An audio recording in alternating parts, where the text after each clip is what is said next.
28 ta' Jannar, San Tumas ta' Aquino, saċerdot u duttur tal-Knisja, għex bejn snin 1225 u 1274. San Tumas magħruf bħala id-Duttur Anġeliku u il-Prinċep tat-Teoloġi Kattoliċi għadda ħajja f'atmosfera ta' talb u studju. San Tumas twieled fil-belt ta' Aquino qrib Monte Cassino minn familja nobbli u kien is-seba' wieħed fost 5 subien u 5 bniet.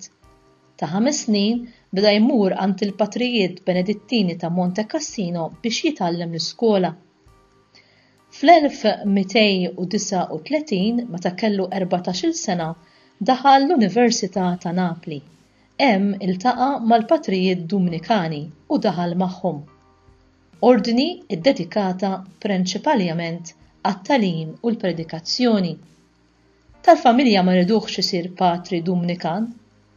Fl-1224 ħutu fuq ordni tal-ġenituri qabduh u ġabuh lura d-dar bil-fors u żammewh qisu priġunier f'wieħed mill-kastelli tal-familja u għamlu minn kollox biex idawrulu fehmtu bla ma rnexxielhom. Bl-għajnuna ta' oħtu li kienet iġġiblu l-kotba studja sew il-Bibja u l-filosofija. Meta tawh il-libertà fis-sena 1245 reġa' jingħaqad mad-Dominikani. F'Pariġi u f'Kolonia huwa studja taħt San Albertu Magnu. San Tumas għallem u priedka f'Pariġi, Orvieto, Ruma, Viterbo u Napli. Fis-sena 1266 beda jikteb il-famuża Summa Teoloġika. Iżda waqaf ħesrem fis-6 ta' Diċembru 1273 meta kellu esperjenza profonda waqt li kien qiegħed jitlob wara li qaddes. Meta xi ħadd staqsih għaliex kien waqaf u wieġeb dak kollu li ktibt jidher qisu tiben ħdej dak li ġie irrivelat lili.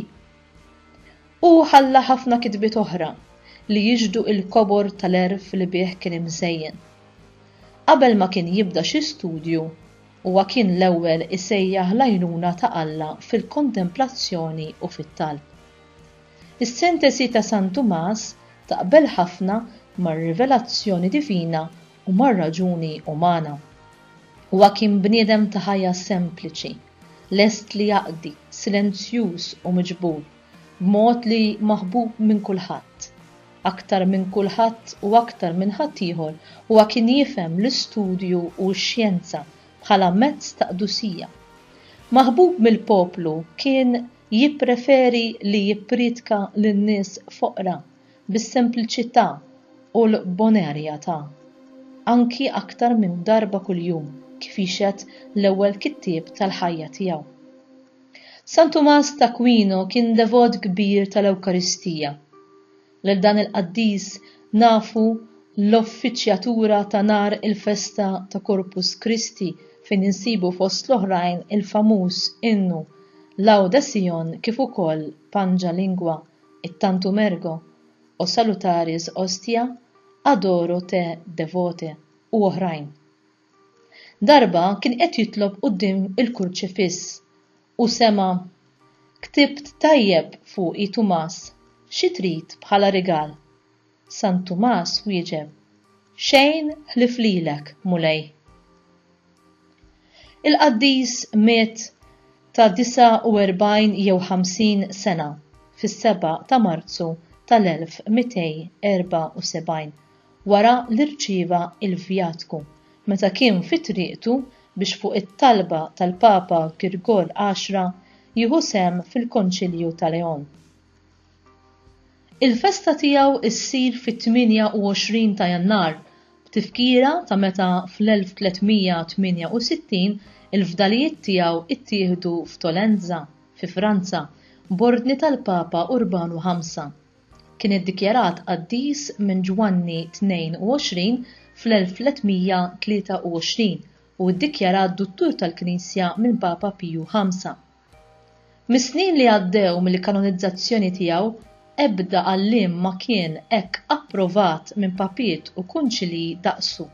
U huwa l-uniku duttur li l-Konċilju Vatikan II ippropona speċifikament bħala gwida intellettwali għas-saċerdoti u għall-istudenti universitarji. San Tumas huwa il-patrun tal-iskejjel Kattoliċi.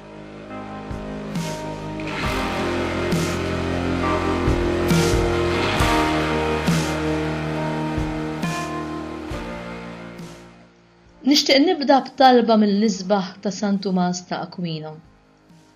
O mulej Alla tiegħi, għatini moħħ biex narfek, qalb biex infittxek, erf biex insibek, imġiba biex noġob lilek, perseveranza determinata fl-istennija tiegħek u tama li fl-aħħar inħadnek miegħi.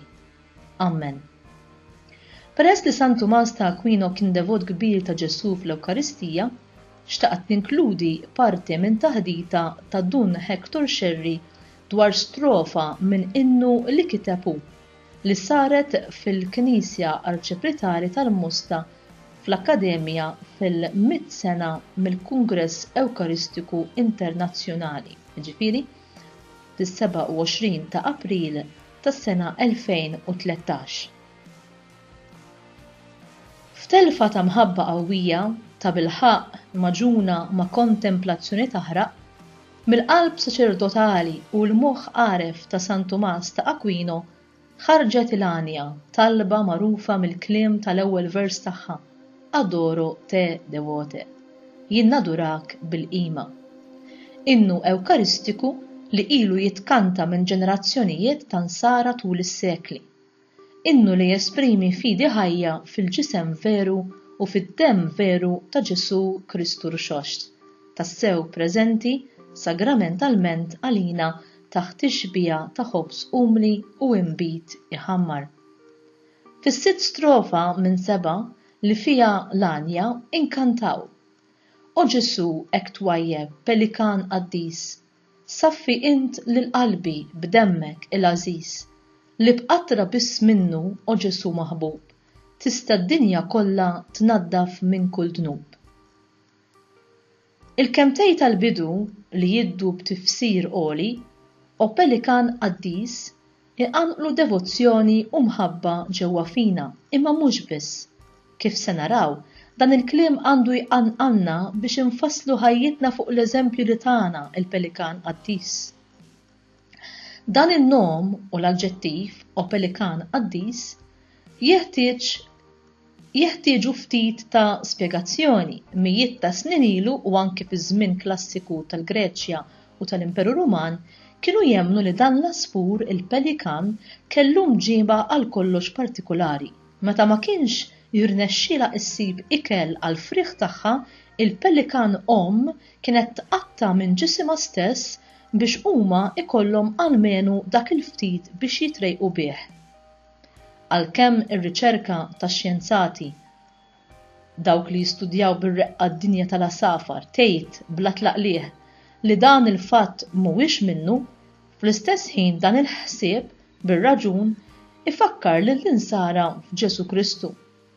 Ġesu tassew tagħna lilu nnifsu, tagħna lilu nnifsu biex nikluh, tagħna kollox. O Ġesu hekk twajjeb, pelikan qaddis, ikun l-eżempju tiegħek li jispirana, ikun l-eżempju tal-għotja tiegħek li jagħtina l-qawwa biex kuljum aħna nitalmu ninataw bħalek. Inti fiċ-ċenaklu fuq il-Golgota wara l-qawmien ħallejthom iqattgħu u jiklu minnek. U tħalli lilna nagħmlu l-istess. Meta nkunu fl-iskola tiegħek aħna nqattaw u niklu minnek, nintlew bil-qawwa biex aħna wkoll insiru ġisem li jingħata u dem li jixxerret. Dik skola. O Alla hekk twajjeb, pelikan qaddis, għamel li l-Ewkaristija issir il-ħajja tagħna u l-ħajja tagħna Ewkaristija. Aħna l-Maltin għandna idjoma mill-isbaħ dwar persuna ġeneruża li ma toqgħodx tkejjel miegħek, aħna ngħidu tqatta' u tikol minnu dak. Għal min jekk mhux għal Ġesu joqgħod l-aktar dan il-kliem? Iva, Ġesu li bentalla li sar bniedem li għallem in-nies, għamel il-mirakli, li sejjaħ in-nies biex ikunu dixxipli tiegħu billi jiġħdu lilhom infushom, jerfgħu salibhom u jimxu warajh. Li bata passjoni ħarxa, miet u qam mill-imwiet, dan huwa tassew il-pelikan qaddis. Nistgħu naqtaw u niklu minnu. Mhux biex nieqfu hemm u npoġġu jdejna fuq saqna, naqtaw u niklu minnu biex hu jagħmel minnek persuna li ħaddieħor jista' jaqta' u jiekol minnek. Aħna nqimu lil Ġesu fl-Ewkaristija waqt iċ-ċelebrazzjoni tal-Qudiesa. Ġesu tqatta' u tiekol minnu, imma attenti, jeħtieġ inkunu preparati sew biex nirċievu dan is-sagrament hekk kbir. San Pawl jgħidilna b'mod ċar: kull min jiekol il-ħobs jew jixrob il-kalċi tal-mulej bla ma jixraqlu ikun ħati tal-ġisem u d-demm tal-mulej. Ħajarbel il-bniedem lilu nnifsu imbagħad jiekol il-ħobs u jixrob il-kalċi. Min jiekol u jixrob bla ma jażel minn ikel ieħor il-ġisem tal-mulej ikun jiekol u jixrob il-kundanna tiegħu stess. Tinsibuha fl-ewwel ittra lill-Korintin kap 11 versi minn 27 sa 29. Tkun qed titqarben ħażin jekk inti fid-dnub il-mejjet jew għandek ħsieb ċar li tidneb jew tmur kontra l-Vanġelu jew it-tanim tal-Knisja. F'dan il-każ titqarbinx qabel ma tindem b'sinċerità minn dnubietek kollha u tmur tirċievi il-maħfra tal-mulej permezz tas-sagrament tal-ħnina, ġifieri permezz tal-qrar. Din tapplika għalija, għalik u għal kulħadd, kulħadd inkluż u ħadd esklus. Fis-sekwenza tas-solennità ta' Corpus Christi insibu dan li ġej. Jieklu t-tajba, jieklu l-ħżiena, imma l-dawk iġib il-ħajja lil dawn jixħed fit-telfin.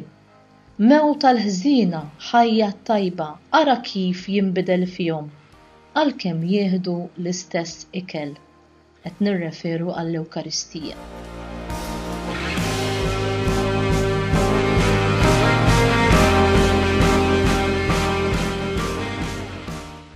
Talba mill-liturġija tas-sigħat. U Alla, inti tajtna f'San Tumas ta' Aquino sinjal ċar ta' ħeġġa l-qdusija u ta' ħerqa għat-talim imqaddes. Għamel li nifhmu sewwa kull ma għallem u li nsiru nixbħuh fl-imġiba ta' ħajtu. Nitolbuk dan bi Kristu Sidna. Amen.